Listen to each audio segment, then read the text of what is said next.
Hello friends, welcome all my self RC sir. आज एक बहुत ही इंपॉर्टेंट टॉपिक शुरू करने जा रहे हैं जो कि जेई एडवांस और जेई मेंस के लिए सबसे टफ भी है पर स्कोरिंग भी है।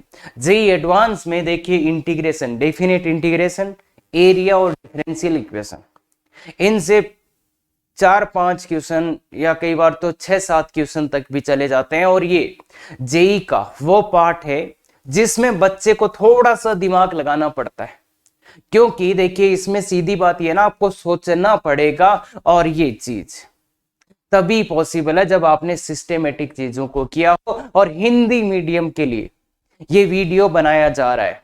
और इससे पहले इंटीग्रेशन का एक पार्ट अपन कर चुके हैं, कौन सा? Indefinite integration. अगर आपने अभी तक नहीं देखा और आपको इंटीग्रेशन में दिक्कत आ रहा है तो बच्चे, मैं ये बोलूंगा, अगर आप जेई एडवांस का ख्वाब रखते हैं, जेई मेंस में अच्छे नंबर लाने का ख्वाब रखते हैं, वो भी इंटीग्रेशन जैसे टफ टॉपिक में, तो उसका एक रामबाण इलाज जो है वो ये zero to IIT hero series आपको दे रही है। और इसमें आप चाहे किसी भी कोचिंग में हो, कहीं से ऑनलाइन ऑफलाइन कैसे भी पढ़ रहे हो, अगर आपको दिक्कत आ रही है ना, तो मैं आपको ये बता सकता हूं कि आपसे बोर्ड वाले क्वेश्चन भी नहीं होंगे।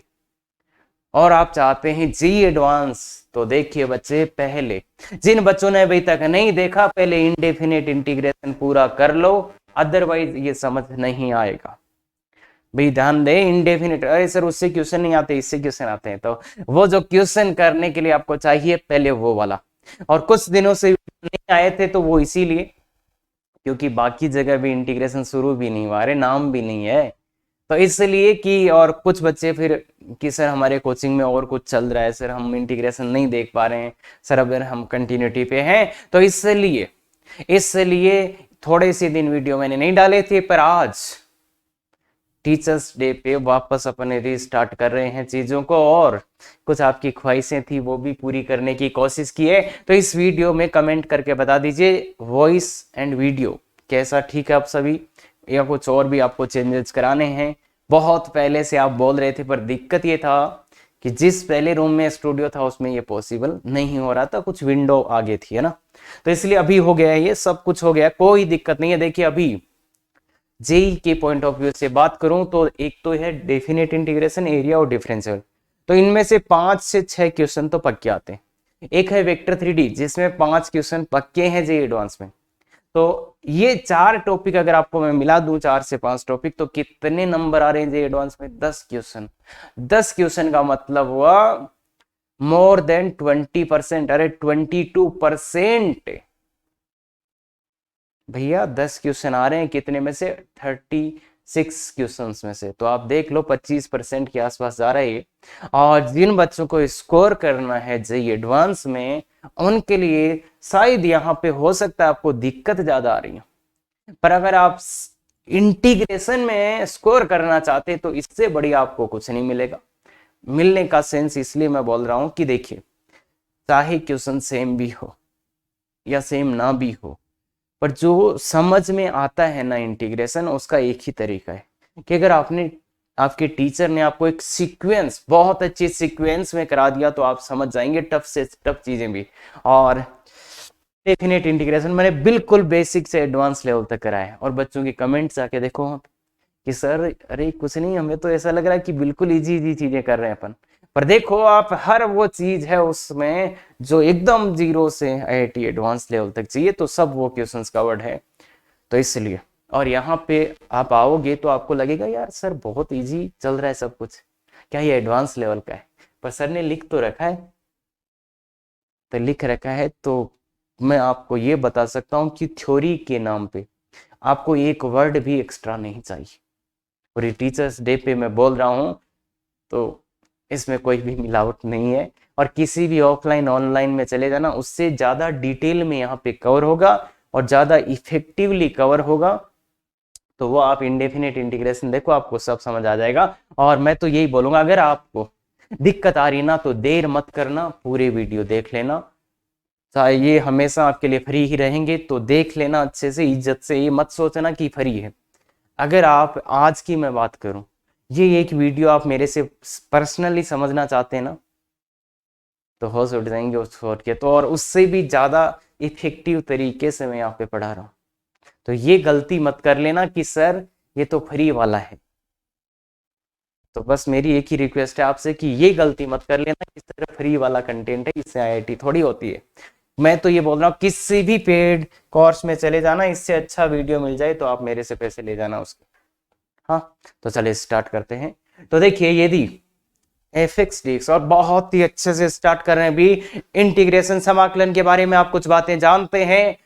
और आज निश्चित समाकलन, डेफिनेट इंटीग्रेशन, निश्चित समाकलन को शुरू कर रहे हैं। तो देखिए बच्चा, बहुत सी चीजें आपने देखी होंगी, पर मैं बोल रहा हूं यदि ये आपको पता है कि एफ एक्स का समाकलन है जी एक्स प्लस सी, एफ एक्स का समाकलन है जी एक्स प्लस सी, तथा ये बहुत इंपॉर्टेंट है, एफ एक्स कौन, एफ एक्स जिसका समाकलन कर रहे हैं वो खुद, ध्यान देखिएगा यहां पे एफ एक्स है।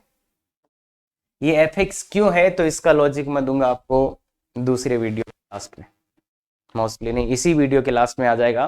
तो देखिए किसको देखना है, F x D X equal to G X plus C है, तथा एफ एक्स जी एक्स की बात नहीं कर रहा हूं मैं, ध्यान दे, एफ एक्स की बात कर रहा हूं। हाँ, यहाँ कुछ टीचर्स जी एक्स लिखते हुए भी दिख जाएंगे आपको, पर ध्यान दे, जरूरी या जो जरूरी चीज है वो है एफ एक्स, अंतराल ए से बी में सतत। क्या है एफ एक्स, इसका समाकलन आप करना जानते हैं, जो कि सीख चुके हैं। एफ एक्स डी एक्स का समाकलन ये आप करना सीख चुके हैं, मतलब कोई भी मैं आपको समाकलन दूं वो आप कर सकते हैं। और एफ एक्स है वो सतत है, इस अंतराल में सतत है, तो उसका निश्चित समाकलन ए से b f x D x, ये होता है बच्चे निश्चित समाकलन ए से b f x D x. इसको कैसे करना है, तो एक बात तो ये है कि इस सी को भूल जाओ, इस सी को भूल जाओ, पहली बात इस सी को भूल जाओ। निश्चित समाकलन में सी का कोई काम नहीं, सी का कोई भी काम नहीं है निश्चित समाकलन में, तो सी भूल गए। अरे जो अनिश्चित समाकलन में सी आता था, समाकलन नियतांक आता था, उसको भूल जाओ, भूल गए सर, तो भूल गए, तो जो बचा उसको लिख दो जी एक्स। तो इसका समाकलन आपको निकालना है, ये निम्न सीमा होती है, ये ऊपर सीमा ए से बी, तो ये निम्न सीमा है, ये ऊपरी सीमा है, तो जी एक्स लिखो, ए लिखो और बी लिखो, ए भी अपनी जगह। तो पहले क्या करो, इस बी को इसमें डाल दो तो जी बी आएगा, ये बी इसमें डाल दो तो जी बी आएगा, माइनस जी ए, माइनस जी, तो ये इसकी परिभाषा है। तो जी एक्स, मान लो इसका समाकलन करने पे जी एक्स आए, अब उसमें ये सीमाएं कैसे लगाना है, यहां ऊपर भी नीचे ए लिखा, फिर पहले ऊपर वाला डाला माइनस जी के अंदर एक्स की जगह फिर ए डाल दिया, तो ये तो बहुत सिंपल है सर, ये तो बहुत ही सिंपल है सर। क्यों, क्योंकि देखो सर हमें समाकलन करना तो आता है, और आपने बोला क्या कि जो समाकलन करने पे आए उस पे ऐसे लिख देना और फिर पहले ऊपर वाला डाल देना, माइनस करके नीचे वाला डाल देना, तो ये तो बहुत ही आसान चीज है सर, क्या बात कर रहे हो। इसमें एक दो चीजें और बताता हूं मैं, और अपन सब चीजें ध्यान से देखेंगे, पर एक्चुअली जो परिभाषा है वो ये, इसमें मॉडिफिकेशंस भी है, और आईआईटी एडवांस की अपन थ्योरी बिल्ड करना चाह रहे हैं, तो इसलिए कुछ चीजें होंगी, तो आप अभी ये लिखो। हाँ, आ जाइए। ये ए क्या होता है बच्चे, ए को बोलते हैं निम्न सीमा या लोअर लिमिट, बी को बोलते हैं उच्च सीमा या अपर लिमिट, उच्च सीमा या अपर लिमिट। और ये ए और बी किसके मान होते हैं, ये बहुत बड़ी चीज है, ये बहुत बड़ी चीज है, और पहले लेक्चर में आ रही है। तो देखिए ए तथा बी उस चर के मान होते हैं, ए तथा बी उस चर के मान होते हैं जिसके सापेक्ष समाकलन कर रहे हैं, जिसके सापेक्ष समाकलन कर रहे हो। ये ए और बी किसके मान है, ये और बी किसके मान है, जिस उस चर के मान है जिसके सापेक्ष समाकलन कर रहे हैं, जब तक नहीं दिया हो, जब तक नहीं दिया हो, मतलब जब तक कुछ दिया ना जाए, तो ये ए और बी किसके मान होते हैं बच्चे, उस चर के मान होते हैं जिसके सापेक्ष समाकलन हो रहा है। यहां किसके सापेक्ष समाकलन हो रहा है, यहां किसके सापेक्ष समाकलन हो रहा है, यहां ये वाला समाकलन x के सापेक्ष नहीं, ये रहा, अरे जो यहाँ पे लिखा होता है इसके सापेक्ष से समाकलन हो रहा है ना। तो यहाँ क्या है, यहाँ वो चर क्या है x, यहाँ वो चर क्या है, यहाँ वो चर क्या है x। देखिए ध्यान से, मतलब यहाँ पर dx लिखा है, मतलब यहाँ पे जो लिखा है ना, मतलब ये समाकलन किसके सापेक्ष है, x के सापेक्ष। तो ये a और b किसके मान है, x के मान है, मतलब a और b को किसकी जगह रखेंगे, x की जगह रखेंगे, किसकी जगह रखेंगे, एक्स की जगह रखेंगे। तो देखिएगा ध्यान से समझते हैं बातों को। तो सर अगर एफ एक्स डी एक्स मतलब आपको समाकलन करना आता है, अनिश्चित समाकलन करना आता है, तो निश्चित समाकलन कैसे करेंगे उसको लिखो और ये सीमाएं यहां पे लिखो, पहले ऊपर वाला डाल दो माइनस फिर नीचे वाला डाल दो, खत्म। तो ये समाकलन का पहला प्रमेय है जो आपको कर क्लियर है। तो आ जाइए आगे आ जाइए, तो आगे आइए, निम्न को ज्ञात कीजिए, निम्न को ज्ञात कीजिए। देखिए यहाँ पे एक अच्छी बात यह है बच्चे, जो चीजें याद करनी है लिख के दे रहा हूं। राज, राज का मतलब है रिमेंबर ऑलवेज, ये हमेशा याद होना चाहिए, क्योंकि सबसे बड़ी समस्या ये है कि कौन सी चीजें याद करें कौन सी ना याद करें, तो मैं तो लिख के ही दे रहा हूं। क्लियर है। अब ये क्वेश्चन है, कैसा क्वेश्चन है सर, अब मान लो आप क्वेश्चन कर रहे हो, ये क्वेश्चन आपसे नहीं हुआ, तो ये कैसा ये क्वेश्चन है, देखो किड्स, इसका कैटेगरी है किड्स, मतलब 8 और 9th के बच्चे इसको कर पाएंगे, मतलब बेसिकली अगर उनको पढ़ा दिया जाए तो। हाँ ऐसे नहीं है कि वो ऐसे ही कर लेंगे, और उनके लिए कैसा क्वेश्चन है, इजी, 8, 9, 10th के बच्चों के लिए इजी क्वेश्चन है। तो ये होता है कैटेगरी बच्चे, किड्स मतलब 8, 9, 10th और इजी, और ये जैसे किड्स का एवरेज क्वेश्चन है ना। तो इसको करें तो आप दो चीजें अलग अलग रखना बच्चे।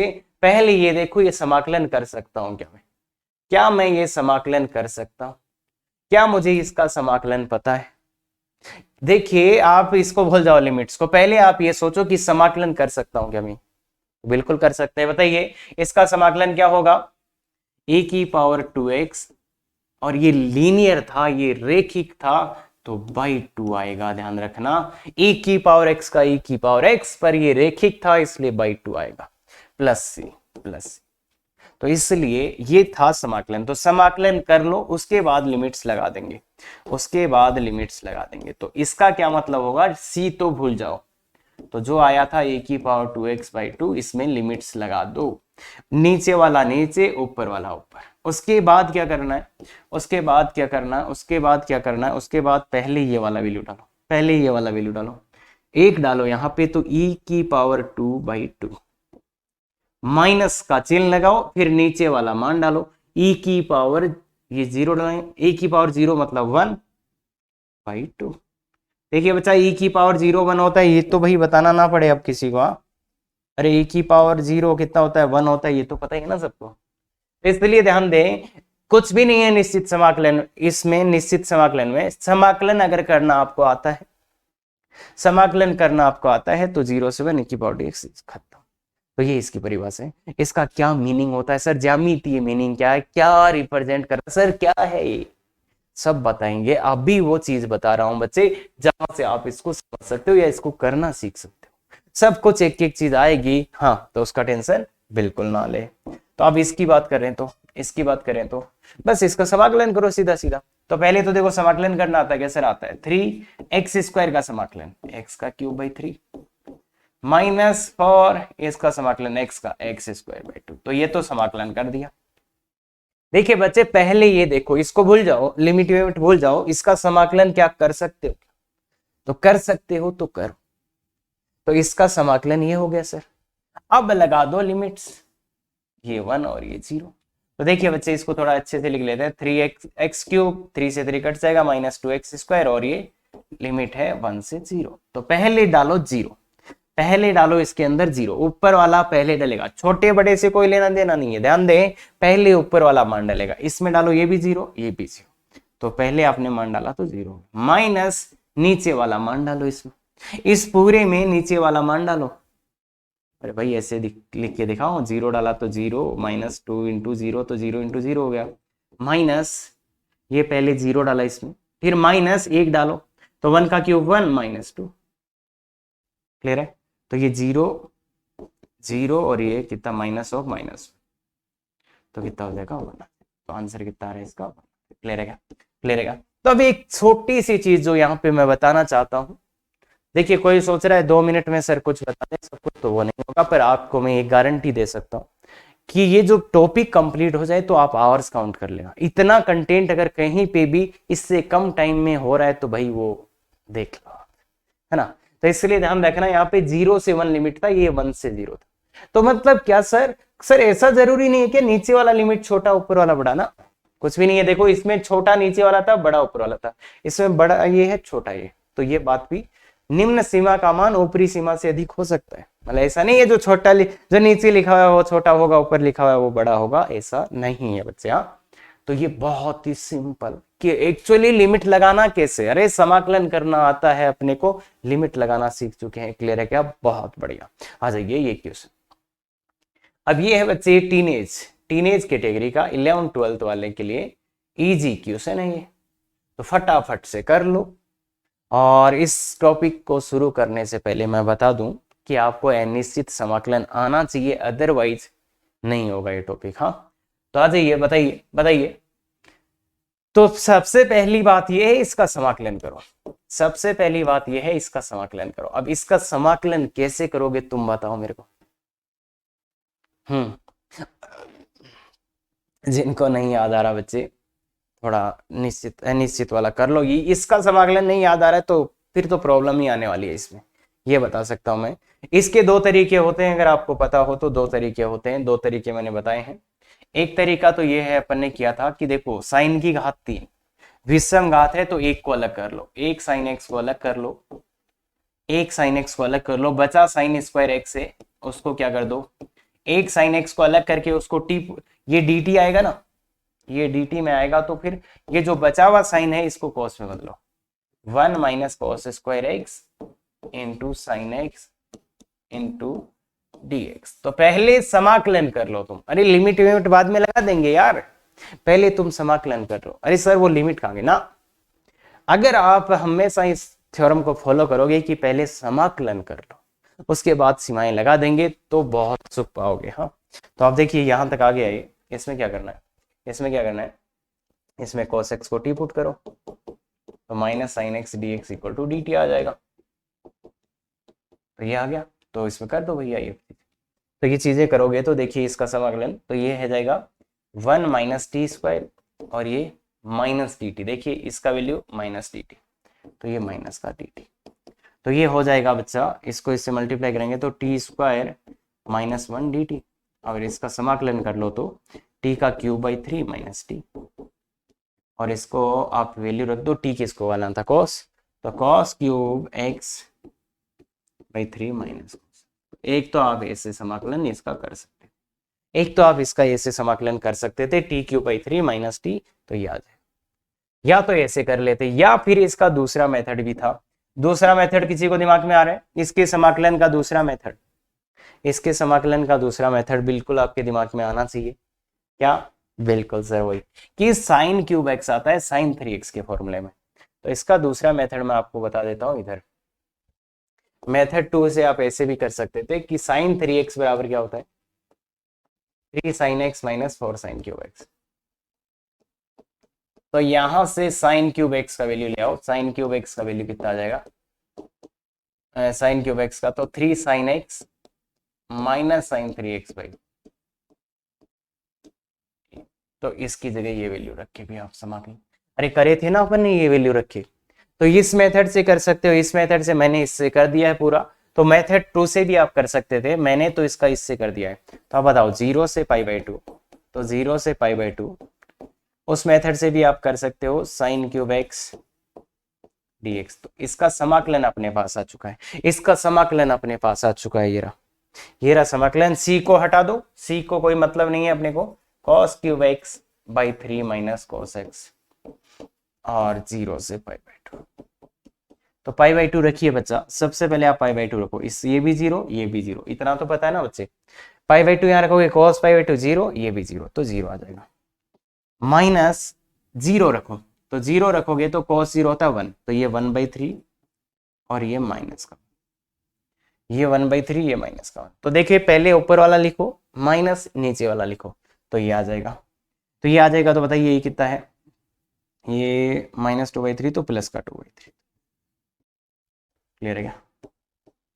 तो आराम से कोई भी इश्यू नहीं आएगा। तो ऐसे देखिए यहाँ पे जो स्ट्रेटेजी अपन अभी फॉलो कर रहे हैं, हाँ अरे लिमिट बदलना भी सिखाऊंगा, सब सिखाऊंगा, पर तुम अभी जो बता रहा हूं वो कर लो, नहीं तो बीच में झूलोगे।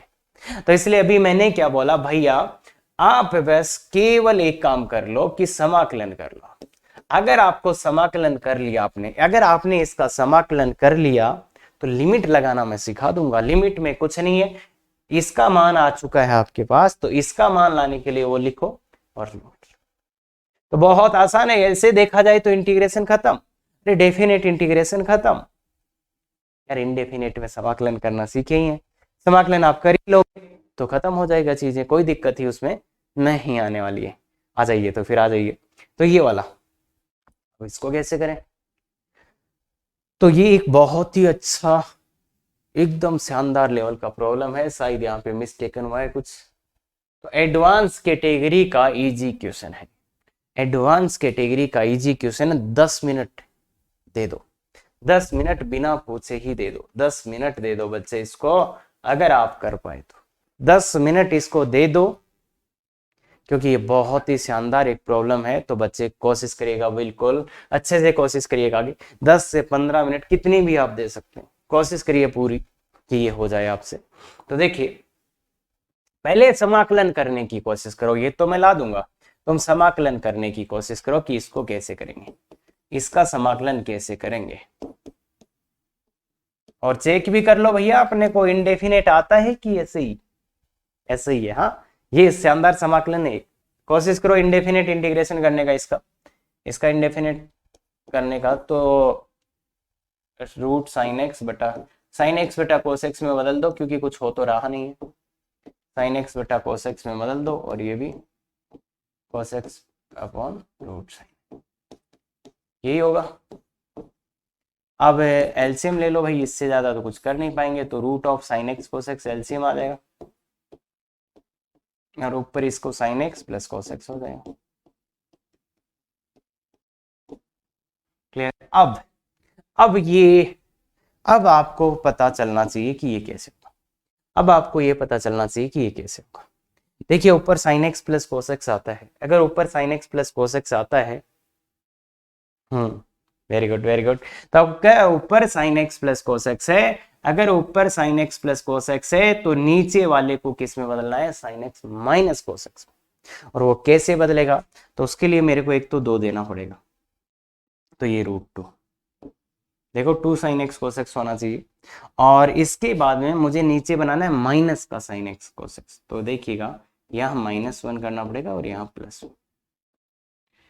तो अब अगर आप इस 1 को, अरे भाई सिखाया था उधर, देखिए सिखाया था, ऊपर ये है तो नीचे sine x minus cos x में बदलना पड़ता है।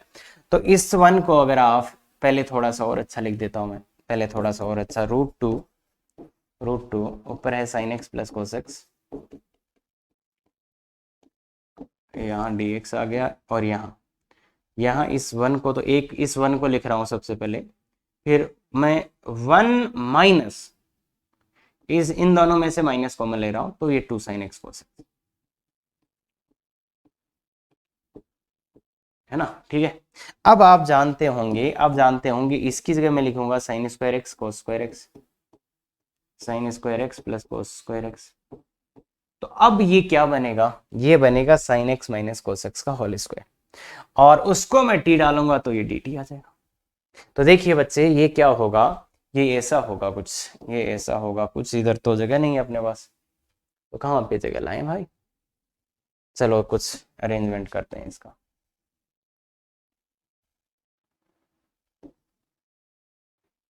या तो इसको इधर ही ले आएंगे, चलो तो इधर कर देते हैं, हाँ ठीक है। तो देखिए बच्चे अगर आप इसको ध्यान से देखेंगे तो ये आ जाएगा रूट 2, ठीक है। ऊपर तो sine x plus cos x, ये sine x plus cos x है। नीचे अगर आप देखेंगे तो अंडर रूट में 1 अपनी जगह, ये हो जाएगा sign x minus cos x का होल स्क्वायर, ये हो जाएगा sign x minus cos x का होल स्क्वायर। क्लियर है। अब अगर आप इसको टी डालेंगे तो ये डी टी हो जाएगा। अरे भाई देखो ना, ये टी तो ये डी टी, इस अंदर वाले को टी डाला तो ये डी टी आ जाएगा। देखिए इसकी जगह तो डी टी डी टी आता है, तो ये अंडर रूट, ये क्या हो गया, under root d t upon 1 minus t square, 1 minus t square, ये तो पता ही हो गया अब ये तो क्या हो जाएगा √2 sine inverse t, sine inverse t plus c. अब साइन इनवर्स टी का वैल्यू क्या है, तो टी का वैल्यू डाल दो √2 sine inverse sine x minus cos x. Clear है क्या, क्लियर है क्या। तो ये इसका इंटीग्रेशन है बच्चा। अगर इसमें आपको दिक्कत आ रही ना तो फिर मैं हेल्प थोड़ी कम कर पाऊंगा, क्योंकि इधर हेल्प नहीं कर पाऊंगा। हालांकि ये अच्छा क्वेश्चन था इसीलिए लिया गया है, पर फिर भी ये अब आपको पेयर याद आना चाहिए, ट्रिग्नोमेट्रिक पेयर करके।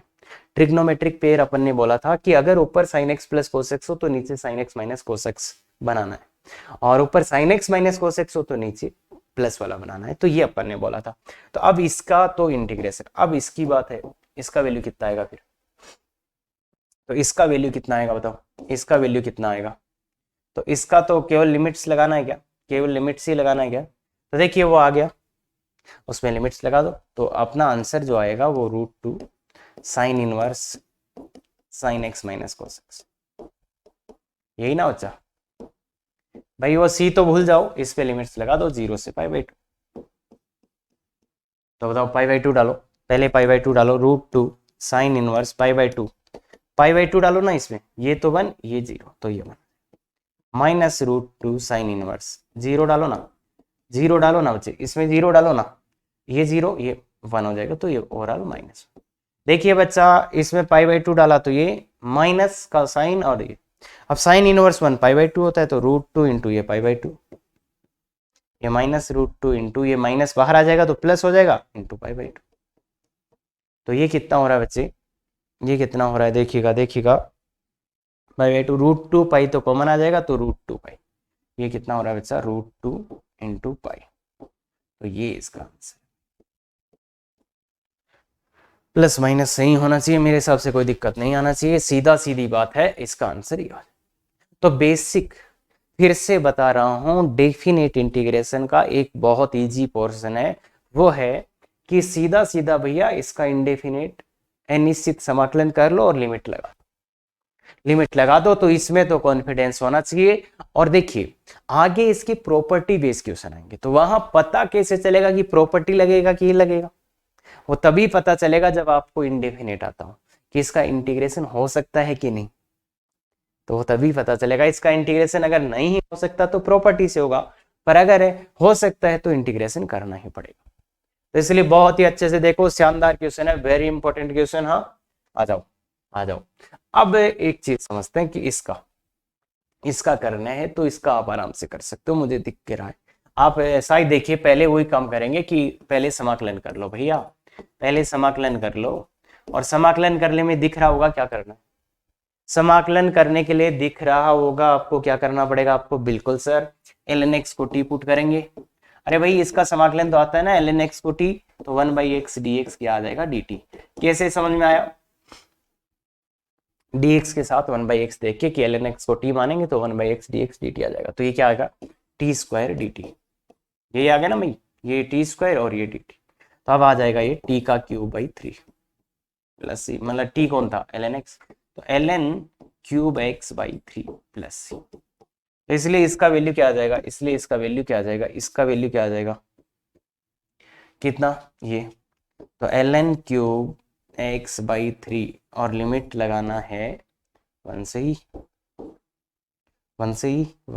तो e डालो। अब ln e कितना होता है ये तो यार पता होना चाहिए, ln e का होल क्यूब, ln क्यूब मतलब ln e का whole cube divide by 3 minus ln1 का होल क्यूब डिवाइड बाई 3।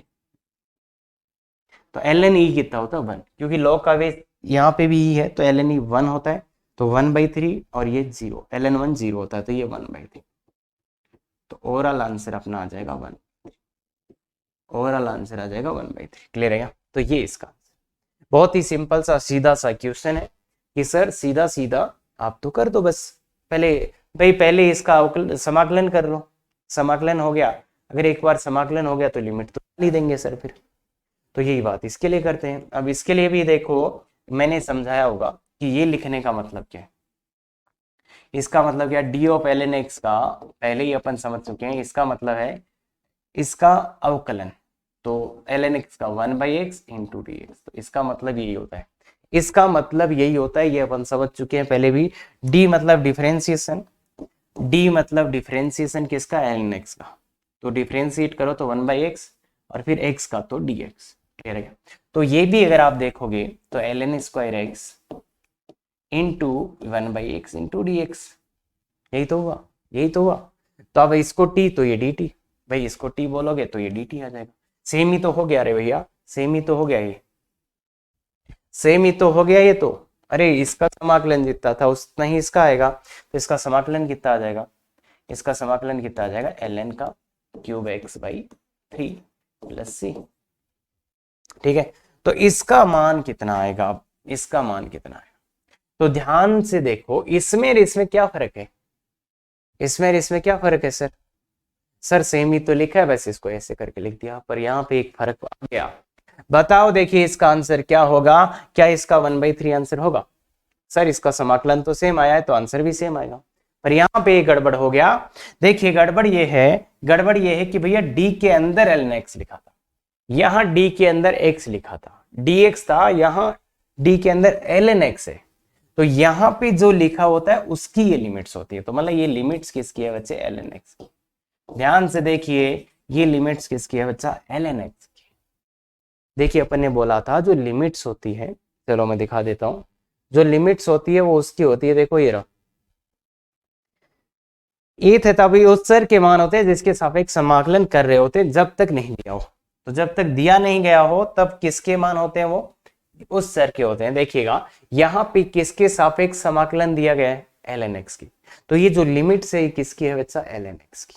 तो ये लिमिट्स जो है आपके पास ये किसके, ln x की लिमिट्स है। तो ये ध्यान रखना है, यहाँ पे ln x लिखने से फर्क ये पड़ गया कि ये जो लिमिट्स के मान थे वो किसके हैं, ln x की।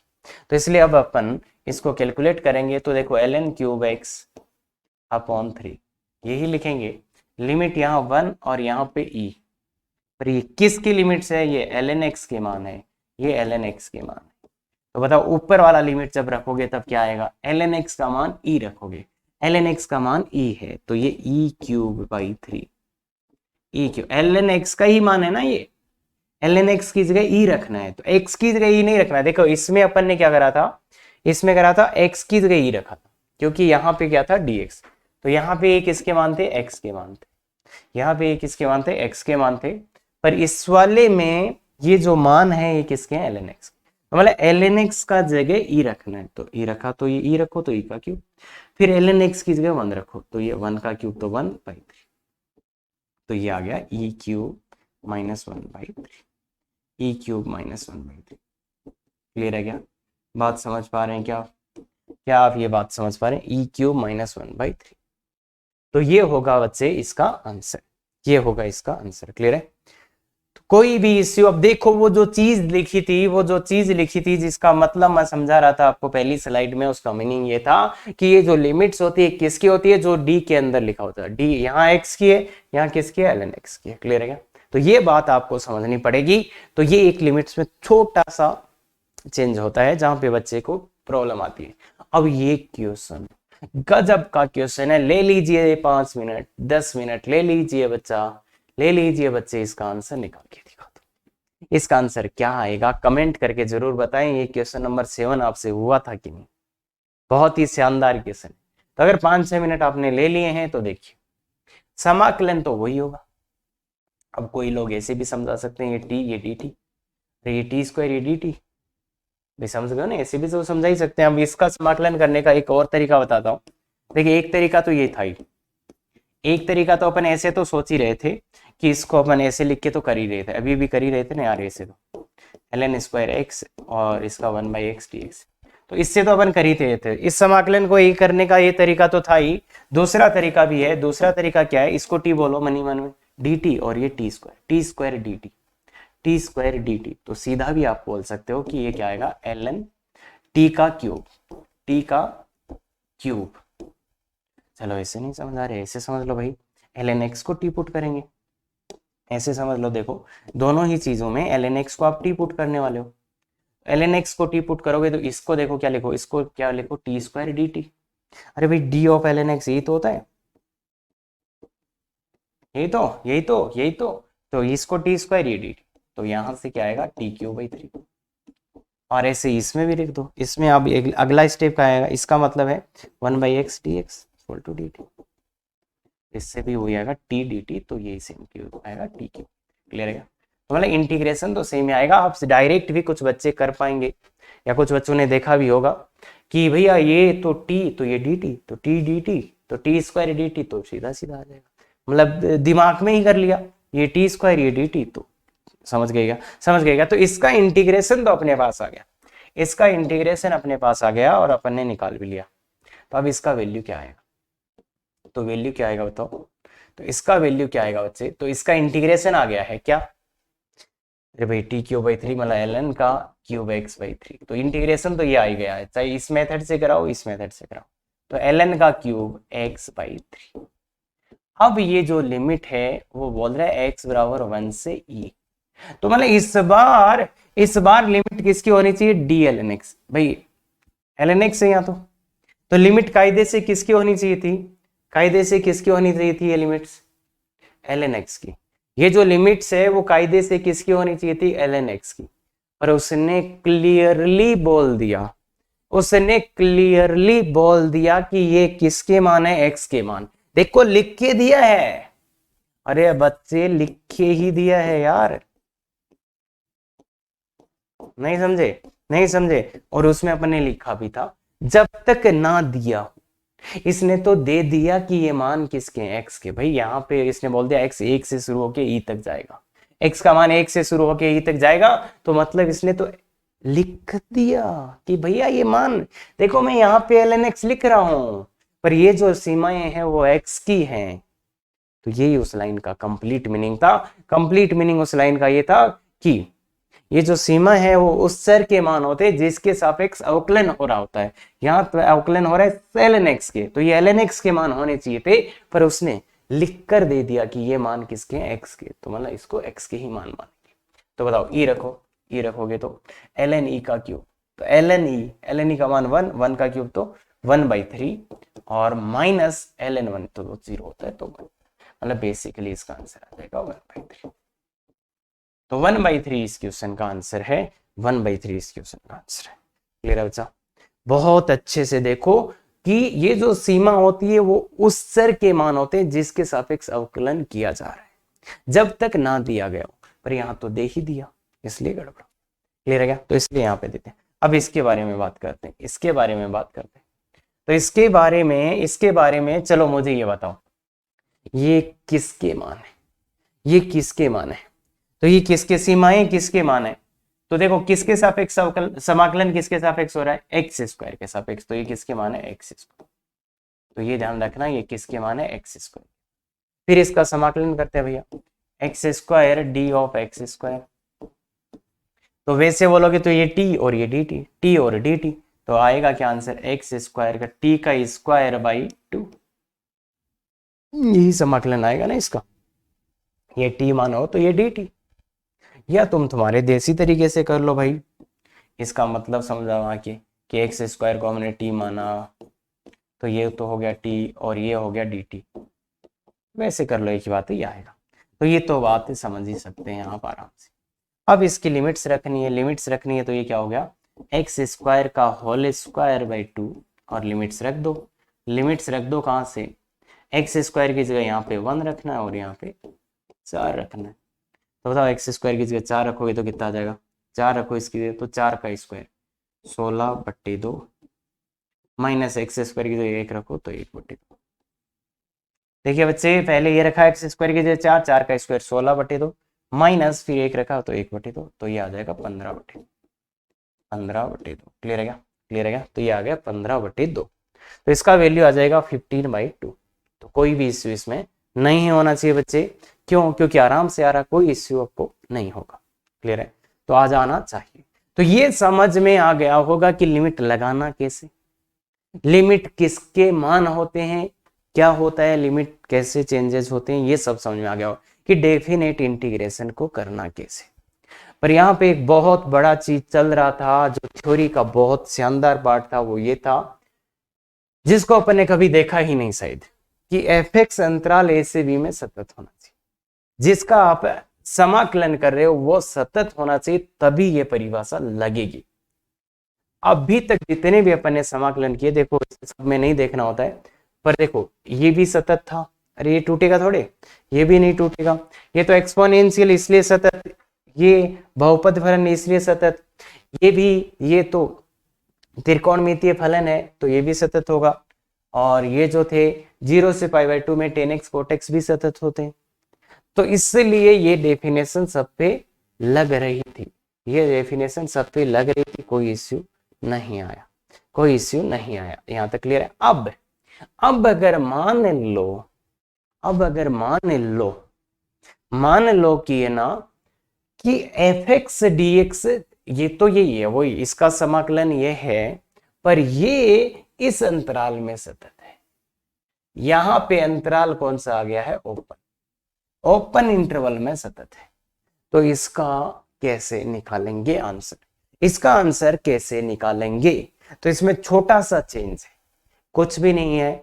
जैसे देखो a से b fx यही करते थे क्या, तो इसमें लिमिट लेना है, लिमिट लेना है, मतलब a और b डायरेक्टली नहीं रख देंगे। अब ये लिमिट माइनस लगा है, किसी पे प्लस लगा है, ये क्यों हो रहा है? तो माइनस प्लस क्यों हो रहा है? देखिए यहाँ पे a क्या था, a से b, तो a छोटा होगा इसके अकॉर्डिंग, इसके अकॉर्डिंग ये छोटा होगा, a छोटा होगा। तो अपने को ये समाकलन कहां से लेके कहां तक करना है, a से लेकर b तक। तो ये अपना समाकलन जो हो रहा है वो यहां से हो रहा है a से लेकर b तक। अपना समाकलन कहां से लेके हो रहा है, a से लेके b तक हो रहा है ना बच्चा। अपने को जो समाकलन करना वो यहां से लेके यहां तक, तो इसको अपन बोलते हैं समाकलन अंतराल। देखिए यहाँ ये अंतराल दिया है, इसका मतलब a छोटा है b बड़ा है, a छोटा है b बड़ा है, तो अपना समाकलन अंतराल इसको बोलते हैं। ये चीज है क्या, अपना समाकलन अंतराल। तो समाकलन अंतराल। अब इसमें दिक्कत क्या है, कि दिक्कत ये है कि ये जो फलन fx है ये a से b में सतत नहीं है, मतलब a से b ओपन अंतराल में सतत है, मतलब a और b पर सतत नहीं है। मतलब a पे जो मान आ रहा है वो कुछ और ही है, और b पे जो मान आ रहा है कुछ और ही है। तो फिर अपन इसके मान ऐसा नहीं लिख सकते, gb माइनस da नहीं लिख पाएंगे, gb माइनस da ये नहीं लिखेंगे फिर, क्योंकि a और b पर सतत नहीं है, इसलिए a और b नहीं लिखेंगे, ये बात ध्यान रखना। तो क्या करेंगे उसकी जगह अपन लिमिट लेंगे। अब लिमिट बताओ, x पे निकालोगे तो इधर वाला तो निकलेगा नहीं, तो a पे कौन सा लिमिट निकलेगा, a प्लस का। अरे भाई ये छोटे वाला है तो इसके आगे जाना है, तो a प्लस, और इस पे कौन सा लिमिट निकलेगा, p माइनस। तो याद रखना छोटे वाले पे तो प्लस लगाना है, छोटे वाला जो है उस पे तो प्लस लगाना है, बड़े वाले पे माइनस। तो ये समाकलन अंतराल है, इससे डिसाइड होता है कि किस पे प्लस आएगा किस पे माइनस आएगा। ध्यान ये रखना है कि हमेशा चाहे ऊपर अपर लिमिट लोअर लिमिट से नहीं फर्क पड़ेगा, फर्क इससे पड़ेगा ये छोटे वाले पे प्लस लगेगा, बड़े वाले पे माइनस लगेगा। क्लियर है क्या? तो ये इसी चीज को अपन ऐसे भी लिख सकते हैं, इसे इम्प्रॉपर इंटीग्रेशन के नाम से भी जानते हैं। ये एक नाम है जो कुछ लोगों ने दे रखा है, इम्प्रॉपर इंटीग्रेशन। पर मैं बता दूं ये इंटीग्रेशन का बहुत ही अच्छा चीज है, और जेईई एडवांस के लिए इतना लाजवाब कंसेप्ट है ना ये। फिर भी कुछ बच्चे नहीं समझे, मुझे पता है, तो मैं लिख के लाया हूं बच्चा, सब कुछ लिख के लाया हूं मैं। देखिए समाकलन अंतराल के अनुसार छोटे पर प्लस, मतलब यहां जब लिमिट निकालेंगे ना तो प्लस कौन से पे आएगा, छोटे वाले पे, और बड़े पर माइनस, बड़े पर माइनस लगाते हैं। ध्यान रखना इससे फर्क नहीं पड़ेगा कि ऊपर कौन लिखा है छोटे, अरे ऊपर नीचे से फर्क नहीं पड़ेगा कि इनमें से छोटा कौन सा है उस पे प्लस आएगा, बड़ा कौन सा उस पे। देखिए हो सकता है ना ये छोटा हो, पर यहाँ तो ये अंतराल लिखा है तो ये नहीं बोल सकता, पर ऐसा भी तो हो सकता है यार कि 1 से 0 अभी किया था ना अपन fx dx, तो इस बार जब लिमिट लेंगे तो किस पे प्लस लगाएंगे किस पे माइनस लगाएंगे। तो ध्यान से देखिए इसमें लिमिट लगाना हो तो इस पे तो माइनस लगाएंगे, इस पे प्लस, मतलब जो छोटे वाला हो ना, देखो 0 और 1 में छोटा कौन है, 0, तो 0 पे प्लस लगाएंगे और 1 पर माइनस लगाएंगे, ये याद रखना। तो इसलिए मैंने लिख के दे दिया, बहुत बड़ा कंफ्यूजन यहाँ पे होता है। एडवांस की बातें कर रहा हूं, मेंस की औकात से बाहर है भाई, ध्यान रखना। यहाँ पे जो लिखा है उसी की पालना कर रहे हैं। तो समाकलन अंतराल के अनुसार छोटे वाले पे प्लस, बड़े वाले पे माइनस लगाते हैं। मतलब ये छोटा, यहाँ पे इस डायग्राम में ए छोटा था तो इस पे प्लस, बी बड़ा है तो बी पे माइनस। और इसके लिए जब लिमिट निकालेंगे, जब लास्ट में इसका मान ऐसे ये लिमिट लगाएंगे तो प्लस किस पे लेंगे, 0 पे, माइनस किस पे लेंगे, 1 पे। क्लियर है क्या? ये बात क्लियर है?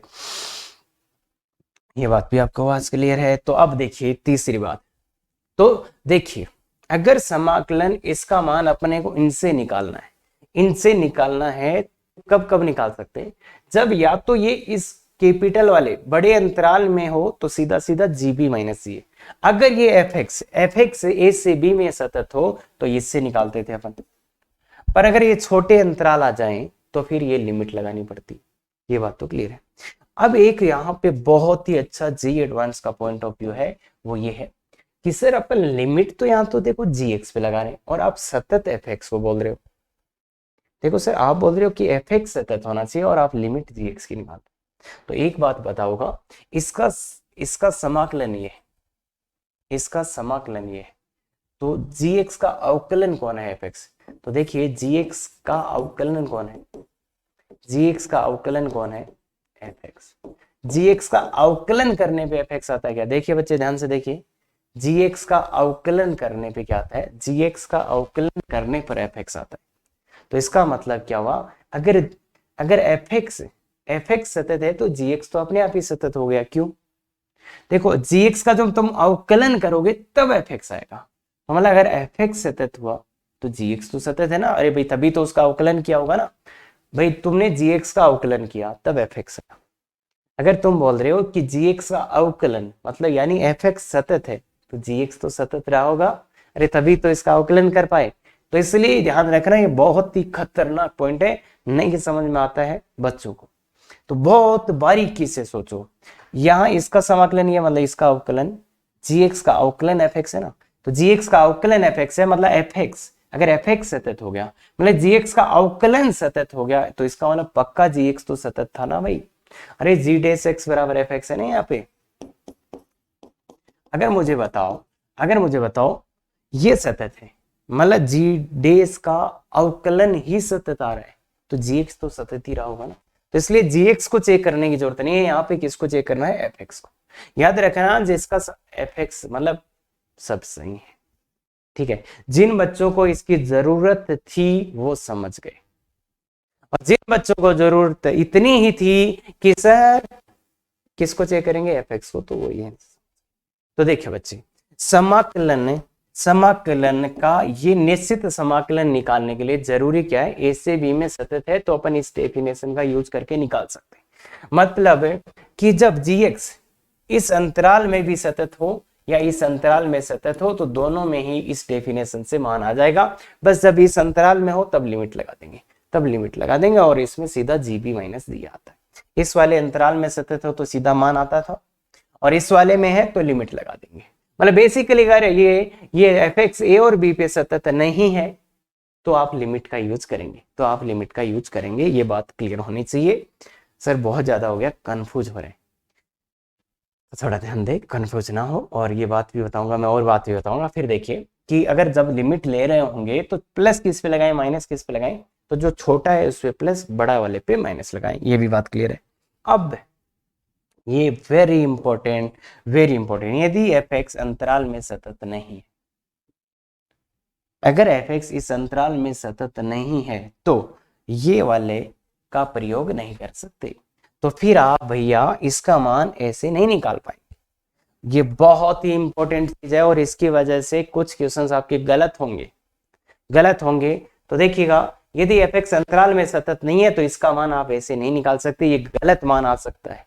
जरूरी नहीं है हर बार गलत आए, पर हाँ गलत आएगा, ठीक है ना। मतलब तो कैसे कभी सही भी आ गया, पर इन जनरल अगर एफ एक्स इस अंतराल में सतत नहीं है ना तो आप इसका प्रयोग नहीं कर सकते। उसके लिए क्या करेंगे, ब्रेकिंग रूल का यूज करेंगे। अब ये ब्रेकिंग रूल क्या होता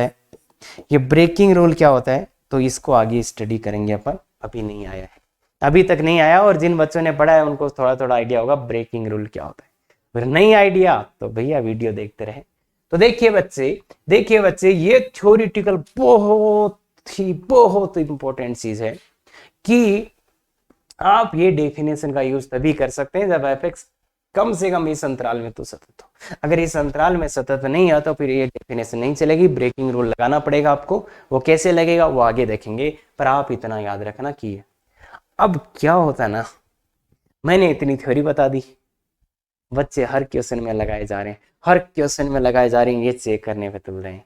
तो ये हर क्वेश्चन के लिए नहीं है बच्चे, 90% क्वेश्चन में आपको ये लगाना है जीबी माइनस जी वाला। पर कुछ 5-6 क्वेश्चन या 10-12 क्वेश्चन ऐसे हैं पूरे समाकलन में जिसमें आपको इस थ्योरी का जरूरत पड़ेगा, या मैं बोलूं आईआईटी एडवांस का टफ क्वेश्चन जब रहेगा तो इस थ्योरी का यूज आएगा। तो ये लिख देना, ओनली फॉर जेईई एडवांस करके कुछ। हाँ, तो ये अब सभी क्वेश्चंस में बकवास नहीं करने लग जाना है, सभी क्वेश्चंस में ये मत सोचने लग जाना। तो क्वेश्चंस कर लेना, बस ये बैक ऑफ द माइंड रखना कि हाँ अरे कुछ गड़बड़ी भी आंसर आ सकता है। वो कुछ क्वेश्चंस आएंगे तो मैं बताता जाऊंगा आपको, 5-6 क्वेश्चन अपन करेंगे इसके। हाँ, तो ये जैसे समाकलन याद करें तो ln x dx, अगर इसका मान आ गया तो काम हो जाएगा। अब इसको आपको मेरे हिसाब से आपको याद रखना चाहिए x ln x minus x, ये आपको इसका याद ही रहना चाहिए। ये समाकलन इसका आपको याद रहना चाहिए। कैसे आता है वो तो मैं समझा देता हूँ, पर देखो बच्चा ऐसा नहीं होना चाहिए यार। इसके अगर ln x का समाकलन करना हो तो 1 मानते ना, इसको सेकेंड, इसको फर्स्ट, तो फर्स्ट बाहर, सेकेंड का समाकलन माइनस फर्स्ट का अवकलन, सेकेंड का समाकलन इनटू dx, तो ये माइनस। क्लियर है? तो ये आता है, पर ये याद ही होना चाहिए ln x का समाकलन x ln x minus x, x ln x minus x होता है। तो इसलिए आप 0 से 1 क्या है, 0 से 1 x ln x। हाँ, अब देखिए अगर आप देखेंगे 0 पे ये सतत नहीं है, या अभी तुम्हें नहीं देखना तो कोई बात नहीं, मत देखो भाई, तुम्हें देखो दिक्कत आएगी तब देख लेना। ln x माइनस x आपने ये रखा और 0 से 1 पुट करना चालू किया, तो 1 तो पुट कर दिया, 1 पुट कर दिया, तो 1 पुट किया तो ये 1 इंटू ln 1 0 हो गया, तो ये तो आ गया माइनस। जब आप इसमें x का वैल्यू 1 डालेंगे तो ये कितना आ जाएगा -1। अब इसमें जब आप 0 डालने जाएंगे, x का मान 0 डालने जाएंगे तो ये क्या आ जाएगा, ln के अंदर 0, ln 0 क्या होता है, नॉट डिफाइन। ln के अंदर 0 डालेंगे तो ये नॉट डिफाइन, मतलब 0 पे तो ये डिफाइन ही नहीं है, 0 पे तो ये लॉग डिफाइन ही नहीं होता है। इसका मतलब ये हो गया कि लॉग 0 पे नहीं डिफाइन है, मतलब पक्का डिसकंटिन्यूअस होगा, नॉट कंटिन्यूअस। मतलब x बराबर 0 पर डिसकंटिन्यूअस पर ऐसे था। क्या ये बात समझ में आ रही? मतलब नॉट डिफाइन आ गया तो पक्का ऐसे है ना भाई। अगर x बराबर 0 पे 0 जब डाला आपने तो ये नॉट डिफाइन आ गया, मतलब 0 पे ये परिभाषित ही नहीं है, 0 पे ये परिभाषित ही नहीं है, मतलब ये। और वैसे यहाँ पे भी देख लो, x बराबर 0 पर सतत नहीं, तो ये x बराबर 0 पर सतत नहीं है। तो ये x का मान 0 पे ये सतत नहीं है, तो आप इसमें मान तो नहीं डाल सकते। तो फिर क्या करेंगे अपन, तो फिर ये करेंगे बच्चा अपन कि 1 तो डाल देंगे, ये तो -1 आया, माइनस लिमिट लगा देंगे x टेंस टू 0 और x ln x minus x। मतलब 0 पे ये सतत नहीं आ रहा था, 0 पे ये सतत नहीं था, तो 0 पे लिमिट लगा दिया। अब मुझे बताओ लिमिट 0 प्लस लगेगा या 0 माइनस? तो देखो इंटरवल ऑफ इंटीग्रेशन क्या था, 0 से 1 तक। अरे ये ना समाकलन का जो अंतराल है वो यही है। तो 0 पे क्या लगेगा, 0 पे क्या लगेगा, कौन सा लिमिट लगेगा, 0 प्लस। समझ गएगा? तो यहाँ पे 0 प्लस, हाँ, तो इसमें लिमिट लगेगा 0 प्लस। अब देखिए बच्चा, ये जो लिमिट है मैंने याद करने के लिए बोला था, कि भैया इसको याद कर लेना। देखिए इसका तो कुछ नहीं, ये तो 0 आ जाएगा, और ये लिमिट मैंने याद करने के लिए बोला था। किसी को नहीं याद है तो फिर से सुन लो, मैं नहीं बताऊंगा। यहाँ पे limit x tends to 0, x ln x कितना आता है, 0 आता है। ये लिमिट याद करने के लिए बोला था और याद ही होनी चाहिए। और किसी को प्रूफ चाहिए तो लिमिट वाले चैप्टर में जाके देखिए, यहाँ बकवास नहीं करेंगे। तो इसलिए ये लिमिट 0 आ गई, और ये तो 0 था ही, तो ये आ जाएगा 0। तो इसलिए इसका आंसर आ गया -1, इसका आंसर आ रहा है -1। तो इसका आंसर आ जाएगा बच्चे -1। तो ये इसका आंसर है। तो बेसिकली आपको इतना सा आइडिया तो लग ही गया होगा कि अगर किसी पे नॉट डिफाइन वाला केस आ रहा है तो पक्का सतत वाला हो जाएगा वहां पे, तो वहां पे लिमिट ले लेना। मतलब आप पर यहाँ पे जीरो मान नहीं रख पाए, जीरो मान नहीं रख पाए तो इस पे लिमिट ले लो, जीरो पे लिमिट ले ली। मैंने एक तो रख दिया, फिर दो नहीं रख पा रहे थे उस पर लिमिट ले ली और आंसर। ठीक है क्या? तो ये एक चीज है जो आपको आनी चाहिए मेरे हिसाब से, और ये बहुत ही अच्छा क्वेश्चन है। और ऐसे 4-5 क्वेश्चन भी आएंगे जिसमें ये लिमिट लेना पड़ेगा आपको, जिसमें ये लिमिट आपको लेना पड़ेगा। आई थिंक समझ गए होंगे, समाकलन करना बहुत आसान है। लिमिट नहीं रख पा रहे थे इसलिए ये मान नहीं रख पा रहे थे, ये मान नहीं रख पा रहे थे क्योंकि नॉट डिफाइन आ रहा था, तो इसलिए लिमिट ले लिया। क्लियर है? बहुत बढ़िया, अच्छा क्वेश्चन है जी एडवांस के हिसाब से। हाँ, अब है integration by parts. Integration by parts है तो इसमें बच्चे आपने सीखा होगा, आपने ये सीखा होगा फर्स्ट इंटू सेकंड का समाकलन ऐसे करते हैं। फर्स्ट इंटू सेकंड का समाकलन, फर्स्ट को बाहर, सेकंड का समाकलन माइनस फर्स्ट का इंटीग्रेशन, ये करके। तो ये फॉर्मूला आपको आता है। आज मैं आपको अगर बोलूं, आज मैं अगर आपको बोलूं इसमें लिमिट्स लगाना है तो कैसे लगाओगे? तो एक तरीका तो तुम मुझे ये बता सकते हो, एक तरीका तो तुम मुझे ये बता सकते हो कि सर क्यों बकवास कर रहे हो, पूरा समाकलन निकाल लो, पूरा समाकलन निकालो, उसके बाद में सीमाएं लगा देना। पूरा समाकलन निकाल ही लो ना, इसका मान ही निकाल लो, ये आएगा। इसको सोल्व कर लो, इसको पहले सोल्व कर लो ना, इसको पहले सोल्व ही कर लो, मतलब इस पूरे को फाइंड कर लो, फाइंड ही कर लो भाई, इस पूरे को फाइंड ही कर लेंगे ना अपन। अरे इसको ज्ञात कर लो और उसके बाद में लिमिट पुट कर देना। पर कोई बोले नहीं नहीं नहीं नहीं, नहीं सर मुझे पहले लगाना है, सर मुझे लिमिट पहले लगाना है, मैं बाद में फाइंड करूंगा। तो अगर पहले लगाना है तो देखिए बच्चा, अगर आपको बी लिमिट लगाना है, इस पे बी और ए लिमिट लगाना है, तो आप इसकी जगह ऐसा नहीं, इस पे लिमिट लगाने की कोशिश कर रहे हैं, इस पे अपन लिमिट लगाने की कोशिश कर रहे हैं। देखो इस पे अपन लिमिट लगाने की कोशिश कर रहे हैं, ए से बी। पहले मैं इसको बता रहा हूँ इस पे कैसे लिमिट लगा सकते हो। तो क्या आप ऐसा कर सकते हो क्या? ये गलत है। क्यों गलत है? क्यों गलत है? क्योंकि अगर आपने यहाँ पे लिमिट लगती तो ये सोल्व होता, तो फिर पूरे में इसमें भी वैल्यू पुट करना है, इसमें भी। अगर आप इसमें लिमिट लगा दे तो इस पे भी लगाना है, इस पे भी लगाना है, तो मतलब पूरे पे लगती। पर यहाँ क्या हो गया, यहाँ तो ये हो गया आपने इस पे तो कुछ लगाया नहीं, आपने तो सिर्फ इस पे लगा दी। तो ये तो पक्का ही गलत है, ये तो पक्का ही गलत है।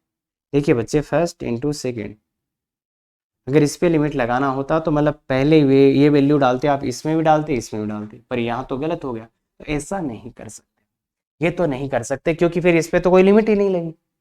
ये सोच रहे हैं ना ये बात भाई, इस पे लिमिट लगाने का मतलब है इस पूरे पे। अगर मैं पहले इसको फाइंड करता तो फिर इसमें भी कुछ वैल्यू डालता, इसमें भी, पर यहाँ तो केवल इस पे ही मिलेगा, तो ये गलत बात हो जाएगी। तो इसलिए इस पे लिमिट जो लगती है वो कैसे लगती है कि फर्स्ट इंटू सेकेंड का इंटीग्रेशन, इस पूरे की लिमिट जाती है, इस पे नहीं चली जाएगी, मतलब ऐसा नहीं। और यहाँ जो लिमिट लगती है ना वो कि भैया तुम पहले ये पूरा ये वाला जो भी है तुम्हारा, इसको सोल्व करो, इस पे कोई लिमिट नहीं लगेगी, लिमिट लगेगी केवल बाहर। मतलब बेसिकली ये है, देखो इस पे लिमिट नहीं लगेगी। समझ गए क्या? तो बेसिक बात क्या है याद रखने के हिसाब से, तो ये है कि सेकंड वाले पे लिमिट नहीं लगेगी, सीधा सेकंड वाले पे लिमिट लगेगी। देखो ना, तो यहाँ सेकंड वाले पे लिमिट लगी है ना ही यहाँ, मतलब इस समाकलन पे लिमिट नहीं लगाई गई है। तो ये बात रखना। बाकी तो एक एक जो आपको ओवरव्यू समझ में आना चाहिए वो ये है कि पहले पूरा कैलकुलेट कर लेंगे और फिर लिमिट्स लगाते हैं। पर कई बार ऐसे भी क्वेश्चन आएंगे जिसमें अपने को लिमिट्स पहले लगाना पड़ेगा, तो उसके लिए ऐसा करना पड़ेगा। क्लियर है? बहुत बढ़िया। तो ये ध्यान रखना चीजें, और अच्छा चीज है, वेरी इंपॉर्टेंट। हाँ, राज राज राज राज राज मतलब याद रखना है। आ जाओ, तो ये छोटे मोटे क्वेश्चंस है तो इनको तो मैं सीधा सीधा ही करूंगा यार, मैं क्यों बकवास करूं, मैं तो सीधा क्या करूंगा, इसको सॉल्व करूंगा फिर लिमिट लगा दूंगा। एक्स साइन एक्स की बात करो, इसका ये आता है क्या आपको? किसको फर्स्ट? अरे आईलेट भूल गए क्या? आईलेट, आईलेट में ए आएगा और ये, तो इसको सेकंड और इसको फर्स्ट मानेंगे। तो फर्स्ट सेकंड मानेंगे, फर्स्ट बाहर, सेकंड का समाकलन माइनस का cos x, माइनस फर्स्ट का 1, सेकंड का माइनस cos x। तो देखिए माइनस एक्स cos x, और ये कितना हो गया, minus minus plus sine x. तो ये आ गया, ये समाकलन आ गया, इसका समाकलन कर लिया और लिमिट्स लगा ही देंगे। तो लिमिट्स में क्या लगेगा बताओ? Minus x cos x plus sine x और लिमिट 0 से 5/2। तो पाई बाई टू रखो बच्चा, पाई बाई टू ये 0 और ये 1, तो पाई बाई टू रखोगे तो 1, ये तो पाई बाई टू रखते 0 हो गया, और ये पाई बाई टू रखते 1 हो गया। अब 0 रखो, ये 0 ये 0, तो माइनस, तो आंसर कितना है?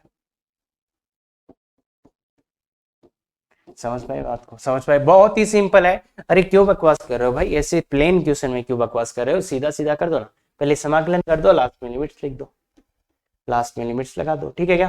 तो ऐसे ही इसमें भी मैं तो यही करूंगा कि पहले समाकलन कर देते हैं यार, क्यों दिक्कत कर रहे हैं? एक्स स्क्वायर कॉस एक्स, इसका समाकलन कर दो, आता होगा ये सेकंड, ये फर्स्ट, आई लेट से।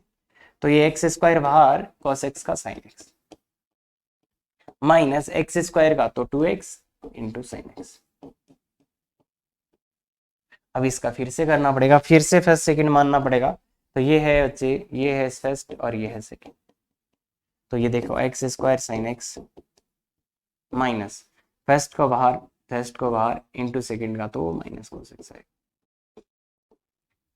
माइनस माइनस प्लस तो पहले ही हो चुका है, प्लस तो पहले ही हो चुका है, तो 2 का 2 हो जाएगा, 2 का 2 हो जाएगा इसका, और वो हो जाएगा माइनस का कोस एक्स, तो ये -2 इसका, तो ये आ जाएगा देखो x square sine x 2x cos x और ये माइनस का 2 साइन एक्स। तो ये इसका समाकलन आया है, ये इसका समाकलन आया। अब लिमिट्स लगा दो भाई, अब लिमिट्स लगा दो ना यार, समाकलन आ गया है तो लिमिट्स लगा दो 0 से पाई। अब पाई डालोगे तो ये 0, ये कितना हो जाएगा माइनस का 2 पाई और वो 0, तो ये माइनस का 2 पाई, तो माइनस का 2 पाई आ रहा है पाई डालने पे, देख लो खुद से, 0 डालने पे ये 0 ये 0 ये 0, तो प्लस माइनस देख लेना, वैसे कुछ गड़बड़ होना नहीं चाहिए। ये 0 आ जाएगा, ये 2 पाई -1 माइनस का ये 0 आ जाएगा, फिर 0 पे ये आएगा, तो ये आंसर है, खत्म, ये आंसर है, खत्म।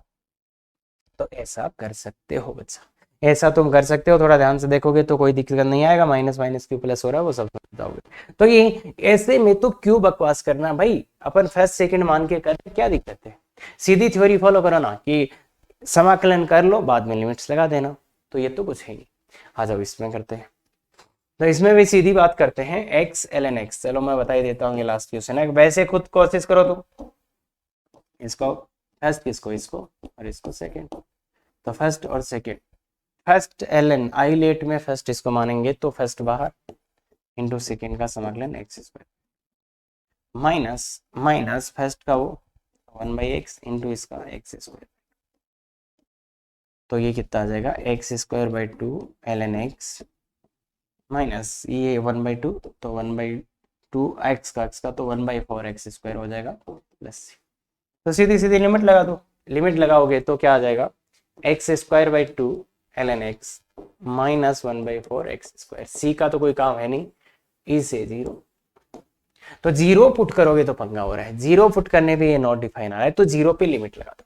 देखिए 0 पे ये नॉट डिफाइन आ रहा है तो लिमिट लगा दो, limit x tends to 0 plus ही लगेगा यहाँ पे, तो x square by 2 ln x minus 1/4 x square, और minus e, ln e put करोगे तो ई पुट करोगे तो ये square by 2 into ln e का वैल्यू 1, ln ई का value 1 minus e square by.